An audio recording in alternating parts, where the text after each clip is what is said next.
Hello दोस्तों, आपका स्वागत है आपके अपने YouTube channel power of maths academy. दोस्तों, जैसा कि आप सभी को पता है कि हम लोग सुपर टेट की कंप्लीट मैथ का बुक सॉल्व कर रहे हैं दोस्तों, जिसमें हमने टॉपिक वॉल्यूम के 30 क्वेश्चन सॉल्व कर दिए हैं। चलिए दोस्तों, आज बिना किसी देरी के स्टार्ट करते हैं। क्वेश्चन नंबर 31 हमारा क्या कह रहा है। तो दोस्तों, क्वेश्चन नंबर 31 बहुत ही आसान है, जरा ध्यान से समझिएगा। क्वेश्चन क्या कह रहा है कि किसी गोले की त्रिज्या जिसका आयतन और क्षेत्रफल बराबर होगी, यानी कि ऐसे गोले की त्रिज्या बता दो मुझे जिसका आयतन भी बराबर हो और क्षेत्रफल भी बराबर हो। तो कैसे सॉल्व करेंगे?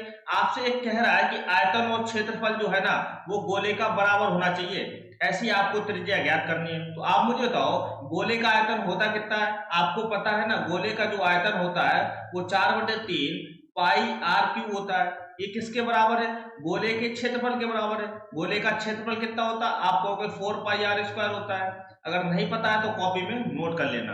गोले का आयतन जो होता है वो कितना होता है? 4/3 पाई आर क्यूब होता है। और गोले का क्षेत्रफल जो होता है वो कितना होता है? 4 पाई आर स्क्वायर होता है। इतनी बात समझ गए? दोनों बराबर है तो मैंने बराबर कर दिया। अब देखो, काटा पीटी कर दो। देखो, 4 पाई से 4 पाई कैंसिल, 4 और पाई कैंसिल हो गया। देखो, आर क्यू है, इधर आर स्क्वायर है, तो आर स्क्वायर पूरा क्यू से कट जाएगा। यहाँ बचेगा कितना? आर बचेगा, क्योंकि यहाँ पर 3 आर है और यहाँ पर 2 आर है। 2 आर काट देंगे तो यहाँ पर 1 आर बचेगा। आपके सामने बचा कितना? r/3 बराबर कितना बचा? आप कहोगे 1 बचा। अगर आप 3 को इधर भेजोगे ना तो कितना हो जाएगा? r बराबर कितना निकल कर आया? 3। यानी कि इसकी त्रिज्या जो निकल कर आई वो कितनी निकल कर आई? 3। अगर आप त्रिज्या 3 लेते हो ना तो इसका जो आयतन होगा गोले का और क्षेत्रफल जो होगा वो दोनों क्या होंगे? बराबर होंगे। तो इसका राइट आंसर क्या होगा? Option number C is the right answer. I hope दोस्तों आपको बहुत ही अच्छे से समझ में आया होगा। चलिए बात करते हैं क्वेश्चन नंबर 32 की। तो क्वेश्चन नंबर 32 क्या कह रहा है कि एक समकोणीय वृत्तीय बेलन का आयतन एवं वक्रपृष्ठ का क्षेत्रफल होगा। ये दोस्तों आपसे डायरेक्ट पूछ लिया। आप मुझे बताओ, बेलन का जो आयतन होता है बच्चा वो कितना होता है? आप कहोगे पाई आर स्क्वायर एच होता है। बेलन का जो आयतन होता है वो पाई आर स्क्वायर एच होता है। देखो कहाँ दे रखा, पहले बेलन का आयतन कहाँ दे रखा? ऑप्शन नंबर ए जो है ना, तो ऑप्शन नंबर ए गलत हो जाएगा, क्योंकि यहाँ पर 2 पाई आर स्क्वायर एच दे रखा। यहाँ भी नहीं होगा तो ऑप्शन नंबर सी भी गलत हो जाएगा। अब ये दो ऑप्शन बचे, pi r square h, pi r square h यहाँ पर है। ठीक है। अब बेलन का वक्रपृष्ठ क्षेत्रफल कितना होता है? आपको 2 पाई आर एच होता है। बेलन का जो वक्रपृष्ठ का क्षेत्रफल होता है वो कितना होता है? 2 पाई आर एच। नहीं दे रखा है, यहाँ तो दे नहीं रखा, तो option number B is the right answer. बहुत ही आसान सवाल है। आई होप दोस्तों आपको समझ में आया होगा। चलिए बात करते हैं क्वेश्चन नंबर 33 की। तो क्वेश्चन नंबर 33 क्या कह रहा है कि आर त्रिज्या तथा एच ऊंचाई के बेलन का पृष्ठीय क्षेत्रफल तथा आयतन क्रमशः है। आप मुझे तो यहाँ पर पृष्ठीय क्षेत्रफल कह रहा है, यानी कि संपूर्ण पृष्ठ की बात कर रहा है। ठीक है। जब कुछ नहीं होता तो हम उसको क्या मानते हैं? संपूर्ण पृष्ठ मानते हैं। उस बेलन का जो संपूर्ण पृष्ठ क्षेत्रफल कितना होता है? आपको और आपसे क्या पूछा गया? आयतन। हमको पता है अभी आयतन कितना होता है? पाई आर स्क्वायर एच होता है। आयतन हमारा बाद में पूछा गया तो बाद में पाई आर स्क्वायर एच होना चाहिए। ठीक है। ऑप्शन नंबर ए में नहीं है ना, ऑप्शन नंबर सी में है। अब दोनों में है। अब आपको पता है कि बेलन का जो संपूर्ण पृष्ठ क्षेत्रफल होता है वो कितना होता है? आपको 2 पाई आर कोष्टक में आर प्लस एच होता है। इसका मतलब ऑप्शन नंबर बी जो होगा वो राइट आंसर हो जाएगा। ये सब फार्मूले बेस पर क्वेश्चन है। आपको अगर फार्मूले आते हैं तो आप इस टाइप के क्वेश्चन को सॉल्व कर पाओगे। तो मैंने सभी कुछ बता दिया कि बेलन का जो आयतन होता है वो कितना होता है? पाई आर स्क्वायर एच होता है। बेलन का संपूर्ण पृष्ठ क्षेत्रफल कितना होता है? आपको 2 पाई आर कोष्टक में आर प्लस एच होता है। बेलन का वक्र पृष्ठ कितना होता है? आपको 2 पाई आर इंटू एच होता है। तो अगर आपने नहीं पता है तो ये कॉपी में नोट कर लेना। नेक्स्ट टाइम अगर सवाल एग्जाम में देखने को मिलेगा ना तो उसे अब आप आसानी से उड़ा देना। चलिए बात करते हैं क्वेश्चन नंबर 34 की। तो क्वेश्चन नंबर 34 क्या कह रहा है? बहुत ही आसान से समझिएगा कि किसी लोहे की एक छड़ को पुनः ढालते हुए उसके अर्ध व्यास को 1/4 कर दिया गया। ठीक है। यदि उसका आयतन वही रहता है तो उसकी नई लंबाई हो जाएगी। जैसा सवाल कहता है ना वैसे ही सवाल करना है। अर्ध व्यास का मतलब समझो, मतलब कि आधा व्यास। आधा व्यास बोलते हैं। आधा व्यास होता क्या है? यानी कि इसकी त्रिज्या होती है। देखो, व्यास क्या होता है? व्यास जो होता है वो 2 रेडियस से मिलकर बनता है। यानी कि अगर मैं आधा व्यास कर दूंगा, 2 को इधर भेज देता हूं तो d/2 जो होगा ये आधा व्यास हो जाएगा। ये किसके बराबर होगी? इसकी त्रिज्या के बराबर होगा। अर्ध व्यास का मतलब समझ गए? कह रहा है कि लोहे की एक छड़ को पुनः ढालते हुए, यानी कि लोहे की छड़ जो होती है बच्चा वो किस टाइप की होती है? आप कहोगे लोहे की छड़ जो होती है वो बेलन के प्रकार की होती है। ठीक है। इसको अगर आप पुनः ढालोगे ना तो इसकी जो त्रिज्या रह जाएगी वो कितनी हो जाएगी, आप कहोगे इसकी त्रिज्या जो रह जाएगी वो 1/4 रह जाएगी, जैसा कि सवाल कह रहा है। और कह रहा है उसका आयतन वही रहता है तो उसकी नई लंबाई हो जाएगी। अब मुझे तो बेलन का जो आयतन होता है वो कितना होता है, पाई आर स्क्वायर एच होता है। अब इसको ढालोगे ना, इसको अगर ढालने पर तो आयतन तो बराबर रहेगा, इसका मतलब बराबर भी करेंगे नया वाला आयतन, तो नया वाला जो आयतन होगा वो भी बेलन का बेलन ही तो रहेगा ना। जब एक छड़ को पुनः छड़ में बदलोगे तो वो बेलन ही रहेगा। अब मुझे तो नया वाले का आयतन पाई आर स्क्वायर होता है, आर यहाँ पर कितनी हो जाएगी, आप कहोगे 1/4 हो जाएगी, यानी कि इसकी चौथाई हो जाएगी r/4 का स्क्वायर और इंटू h1, लंबाई कुछ अलग होगी, डिफरेंट होगी। यही पूछ रहा है उसकी नई लंबाई कितनी हो जाएगी। आप मुझे बताओ जरा ध्यान से देखो, आप कहोगे कि आर स्क्वायर से आर स्क्वायर कैंसिल हो जाएगा, तो ये स्क्वायर 4 का स्क्वायर कितना होता है 16 होता है, पाई से पाई कैंसिल कर देंगे, यहाँ h होगा वो कितना होगा 4 का स्क्वायर, यहाँ ऊपर क्या बचेगा h1 और नीचे क्या बचेगा 16 हो जाएगा, 4 का स्क्वायर 16 होता है ना। अब मुझे तो 16 को अगर आप इधर भेजोगे कितना हो जाएगा, तो आप कहोगे 16h बराबर h1 क्या है, नए की लंबाई है, तो नए की लंबाई जो होगी वो कितनी हो जाएगी 16h पुराने की, यानी कि 16 गुना हो जाएगी, यानी कि मूल लंबाई का कितना हो जाएगा 16 गुना। Option number B is the right answer. बहुत ही आसान सवाल है, आई होप दोस्तों आपको समझ में आया होगा। चलिए बात करते हैं क्वेश्चन नंबर 35 की। तो क्वेश्चन नंबर 35 क्या कह रहा है, बहुत ही आसान सवाल है कि दो बेलनों के आयतन जो है ना वो बराबर है, उनकी ऊंचाइयों का अनुपात जो है वो 1:3 है, उनकी त्रिज्याओं का अनुपात होगा। मैं ट्रिक सिखा दे रहा हूँ, बहुत ही आसानी से सॉल्व होगा। आपसे पूछ रहा है त्रिज्याओं का अनुपात क्या होगा, और आपको अगर दिया गया है ऊंचाइयों का अनुपात, तो क्या करना है, इस ऊंचाई के अनुपात का रिवर्स कर दो। 1:3 है तो क्या हो जाएगा 3:1 हो जाएगा। अब कुछ नहीं करना, सभी पे क्या लगा देना, स्क्वायर रूट लगा देना, यानी कि सभी पर स्क्वायर रूट लगाओगे तो √3 हो जाएगा, √1 का स्क्वायर कितना होगा 1 होगा, यही इसका आंसर हो जाएगा। √3:1 कहाँ दे रखा, आपको यहाँ 1:3 दे रखा नहीं होगा, यहाँ 3:1 दे रखा नहीं होगा, √3:3 दे रखा है। अब मुझे तो 3 को आप क्या लिख सकते हो, √3 इंटू √3 लिख सकते हो ना, एक रूट से रूट खत्म हो जाएगा, कितना बचेगा 1:√3 बचेगा, लेकिन हमको चाहिए कितना √3:1 चाहिए, तो ऑप्शन नंबर सी भी नहीं होगा। 3 ऑप्शन गलत हो गए तो ऑप्शन नंबर डी की सही होना इसकी मजबूरी हो जाती है, आपको चेक करने की जरूरत नहीं है, आप चाहो तो चेक कर सकते हो, इसका राइट आंसर यही होगा, क्योंकि अगर आप 3 को √3 इंटू √3 तोड़ोगे ना तो आपको मिलेगा √3:1 ही मिलने वाला जब काटा पीटी करोगे। आई होप दोस्तों आपको समझ में आया होगा। चलिए बात करते हैं क्वेश्चन नंबर 36 की। तो क्वेश्चन नंबर 36 क्या कह रहा है, बहुत ही आसान सवाल है कि दोनों सिरों से खुली हुई एक बेलनाकार नली धातु की बनी हुई है, ठीक है, खुली है, बेलन जो है वो कैसा है, खुला हुआ। जब भी बेलन खुला हुआ होता है तो उसको हम क्या बोलते हैं, खोखला बेलन बोलते हैं, तो हम क्या बोलते हैं, खोखला बेलन बोलते हैं। एक चीज हमेशा ध्यान रखना, जब भी बेलन का जो आकार होता है, दोनों सिरे अगर खुले हैं तो वो क्या होता है, खोखला बेलन होता है, इतना चीज ध्यान रखना, ठीक है। उसका आंतरिक व्यास यानी कि अंदर की त्रिज्या जो है वो कितनी है, 11.2, यहाँ पर व्यास दे रखा डायमीटर। अगर मैं इसकी रेडियस की बात करता हूँ तो इसका आधा हो जाएगा, रेडियस कितनी हो जाएगी, 2 से भाग करोगे, 2 पंचे 10, 0.12 हो जाएगा, 2 छंग 12, यानी कि इसकी जो त्रिज्या होगी, आंतरिक त्रिज्या वो कितनी हो जाएगी 5.6 हो जाएगी। इतनी बात समझ गए। और उसकी लंबाई जो है यहाँ पर 2.1 कर लेना, तब ये सवाल सही होगा। उसकी लंबाई जो है वो कितनी है, 2.1 सेंटीमीटर है। इतनी बात समझ गए। धातु की सभी जगह पर मोटाई कितनी है, 0.4 सेंटीमीटर है। तो धातु का आयतन यानी कि खोखले बेलन का आयतन, खोखले बेलन का आयतन होता कितना, आप कहोगे पाई एच, बड़े आर की त्रिज्या का स्क्वायर माइनस स्मॉल आर की त्रिज्या का स्क्वायर, यही तो होता है, बस आपको यही करना है। अब देखो ध्यान से, आंतरिक त्रिज्या यानी स्मॉल आर तो आपको पता है 5.6 है। अब बड़े कैपिटल आर की त्रिज्या कैसे निकालोगे, आप होगे स्मॉल त्रिज्या प्लस जो भी मोटाई दी गई है उसको अगर आप जोड़ दोगे ना तो वही हमारी बड़े आर की त्रिज्या हो जाएगी। आप मुझे तो स्मॉल आर की त्रिज्या कितनी है, आप कहोगे 5.6 है आंतरिक त्रिज्या, और अगर आप इसमें 0.4 जोड़ोगे ना तो ये बड़े त्रिज्या निकल कर आ जाएगी। 5.6 प्लस 0.4 जोड़ोगे कितना आ जाएगा, आप कहोगे 6 आ जाएगा, यानी कि कैपिटल आर जो होगा वो कितना होगा 6 होगा। और लंबाई यानी कि आपको एच बराबर दे रखी है 2.1 सेंटीमीटर दे रखी है, बस आपको रखना ही तो है। आप मुझे तो खोखले बेलन का आयतन पूछ रहा, पाई की वैल्यू कितनी होती है, आपको 3.14 समथिंग होती है, ठीक है, 3.1 मान लो।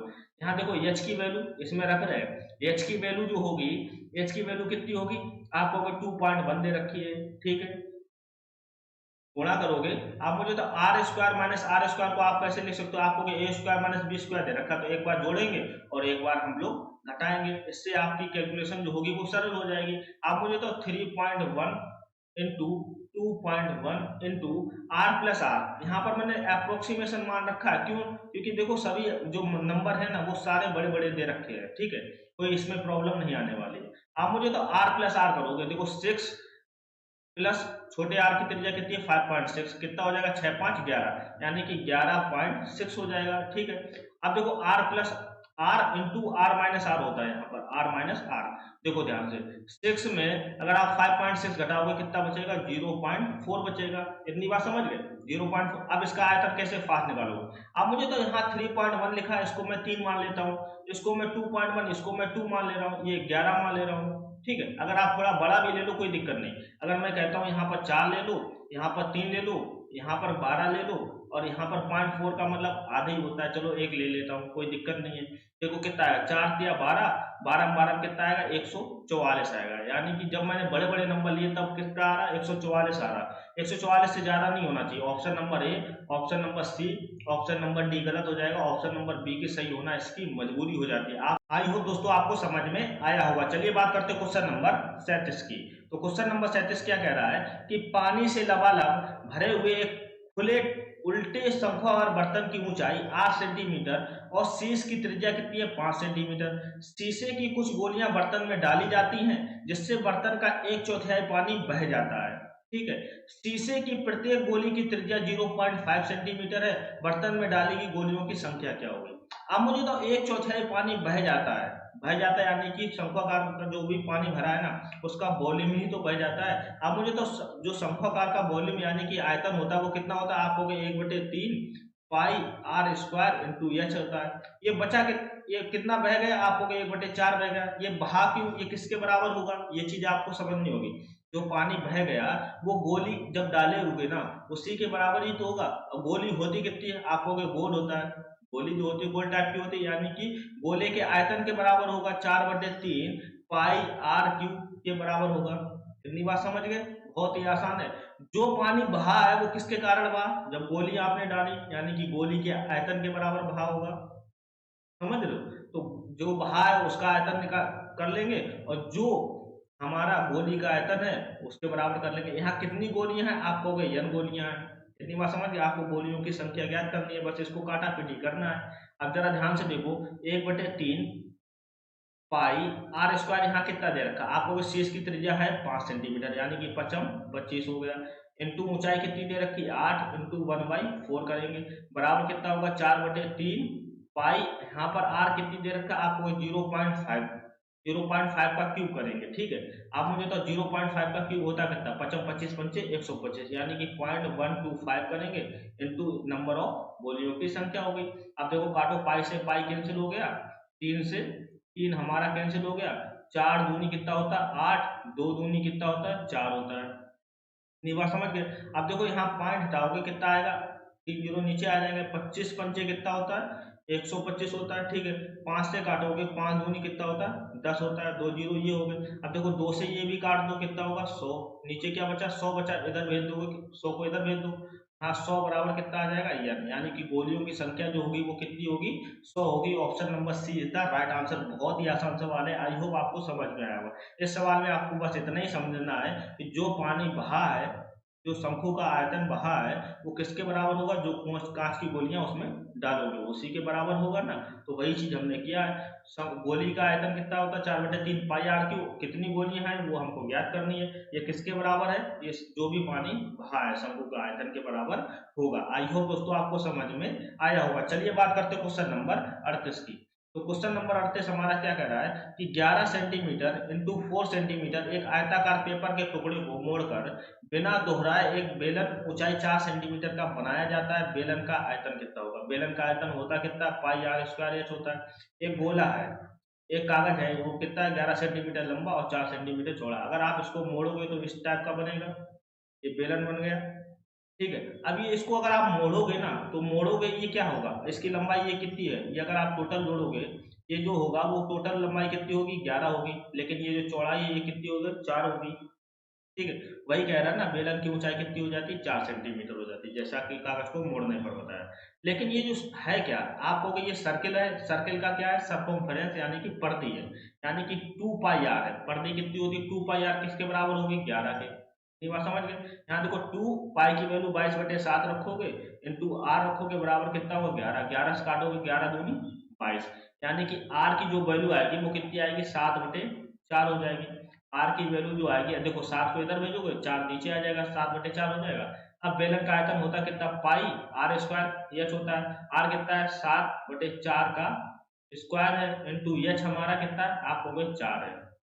इसको तोड़ो आप कहोगे 22/7 होती है पाई की वैल्यू, और यहाँ देखो 7 इंटू 7 करोगे नीचे क्या करोगे 4 इंटू 4 स्क्वायर का मतलब 2 बार गुणा, ये 4 हो गया। देखो एक 7 से ये 7 खत्म, एक 4 से ये 4 खत्म, नीचे 4 रहेगा ऊपर कितना बचेगा 7 दूनी 14 की 4, 7 दूनी 14 1 15 यानी कि 154/4 बचेगा। काटोगे ना कितना आएगा 4 तिया 12 34 हो जाएगा। ठीक है, चरवट 32 यानी कि 38 पॉइंट समथिंग नंबर आएगा। कहाँ दे रखा ऑप्शन नंबर बी में दे रखा। बहुत ही आसान सवाल है, आई होप दोस्तों आपको समझ में आया होगा। चलिए बात करते हैं क्वेश्चन नंबर 39 की। क्वेश्चन नंबर 39 क्या कह रहा है कि एक बेलन के वक्र पृष्ठीय क्षेत्रफल का 4 गुना, ठीक है, उसके आधारों के क्षेत्रफल के योगफल के 6 गुने के बराबर है यदि इस बेलन की ऊंचाई 12 सेंटीमीटर है तो इसका आयतन ज्ञात करो। देखो बेलन का वक्र पृष्ठीय क्षेत्रफल होता कितना आपको 2 पाई आर एच होता है, 2 पाई आर एच का 4 गुना कर देंगे, ये किसके बराबर है उसके आधार के क्षेत्रफल। आधार का क्षेत्रफल होता कितना है पाई आर स्क्वायर, लेकिन बेलन में जो है ना वो 2 आधार होते हैं। आपको अगर ध्यान से देखो बेलन में कितने आधार होते हैं 2 आधार, दोनों आधार के क्षेत्रफल के योगफल पूछ रहा है। तो 1 पाई आर स्क्वायर ये भी पाई आर स्क्वायर कितना हो जाएगा 2 pi r square, 2 pi r square के 6 गुने के बराबर है, यहाँ पर 6 का गुणा करना पड़ेगा। ठीक है, अब इसको सॉल्व करते हैं। देखो ध्यान से 2 पाई कैंसिल हो जाएगा, हमको मिलेगा क्या, क्या मिलेगा।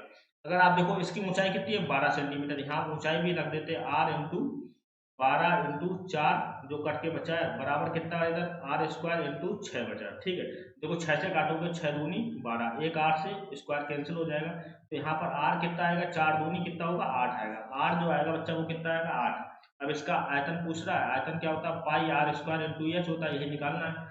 पाई आर स्क्वायर कितना है 8, 8 का स्क्वायर करोगे कितना आएगा 64 इंटू 12, 64 इंटू 12 करोगे 12 चौको 48 की 8, मतलब कि लास्ट में 8 देगा।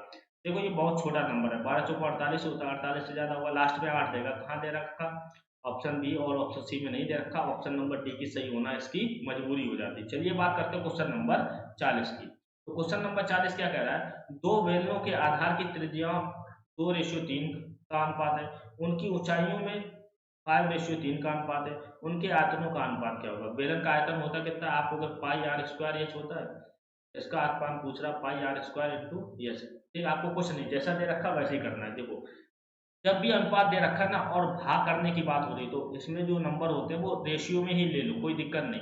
चाहे आप 2x मान लो चाहे 2 ही मान लो, यानी कि पहले की त्रिज्या 2 मान लो दूसरे की 3 मान लो, पहले की ऊंचाई 5 मान लो दूसरे की कितनी मान लो 3। जब ऐसी कंडीशन हो अगर आप भाग कर रहे हो, क्योंकि भाग करने पर कट जाते हैं जो कांस्टेंट टर्म होता है। अब मुझे तो पाई से पाई कैंसिल, पहले की त्रिज्या कितनी 2 का स्क्वायर करोगे 4 और ऊंचाई कितनी है पहले की 5, आप करोगे दूसरे की त्रिज्या कितनी है 3 का स्क्वायर करोगे 9 और ऊंचाई कितनी है 3, कितनी आए आप देखो कितनी आई आपको 4 इंटू 5 करोगे 4 पंजे कितना होगा 20 और 9 तिया 27, यानी कि 20:27 आएगा। 20:27 कहाँ दे रखा ऑप्शन नंबर डी में दे रखा।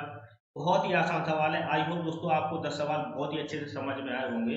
दोस्तों अगर ये सेशन पसंद आया हो तो प्लीज चैनल को सब्सक्राइब जरूर कर देना। मिलते हैं नेक्स्ट क्लास में, तब तक के लिए दोस्तों जय हिंद दोस्तों।